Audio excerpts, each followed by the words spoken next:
I chose to go to VMI because I was recruited for track. I will never forget the first time that Coach Webb reached out to me. We talked about VMI, didn't really mention much about the school other than running track and the opportunities that I could get with running track. When my coach left, both coaches left my house after my mom grilled them, my dad was walking up the steps and he said, "You have an opportunity to leave your legacy."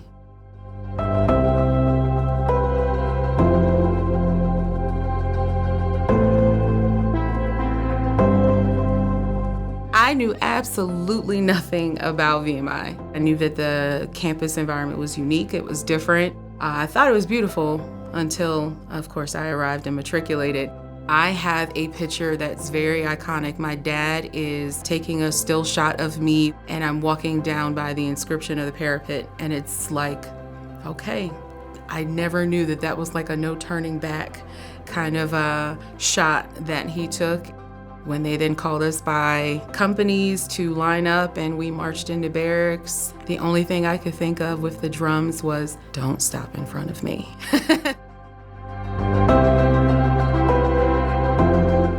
I've always found myself being a minority in a lot of situations, and VMI is no different. So essentially I embraced it as if I had already been through this and I had already experienced things like this.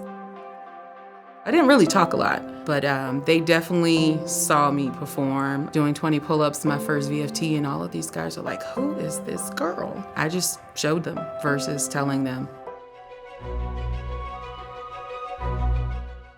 My roommate was the S7 captain, and I originally applied for either Title IX or CEA. Somehow my roommate was able to trump my application and say, "I want Shelly to be my S7 lieutenant." It was probably the best decision I could have made. If I would have gone back to my right year and said, "Hey, this is where you're gonna be your first class year," I would not have believed that.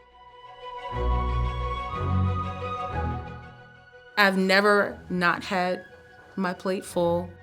I think VMI was just a starting point for me to have a voice. I got here, I was timid and reserved, but as I got through my first class year, I felt like I had a lot of respect for all that I did. And it's no different now in my professional life, having earned my doctorate by 31 and now working with the military. I am a mental performance coach, and I work with the Special Operations Command soldiers. If you look at an athletic trainer or a personal trainer who is working on getting the body stronger, improving, rehabilitating, and assisting with the physical aspects of what you do in a performance, I am like that for the brain.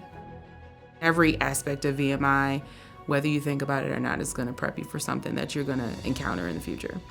And so just enjoying those little small moments that you don't think will matter, but they'll mean something later, because as you get older and you go through things like, "Oh, I've been through worse." Just like the saying is, it's not a great place to be at, but it's a great place to be from. You can look and see that there's another VMI alum close by. It's like you feel a little bit closer to home regardless of how far away you go.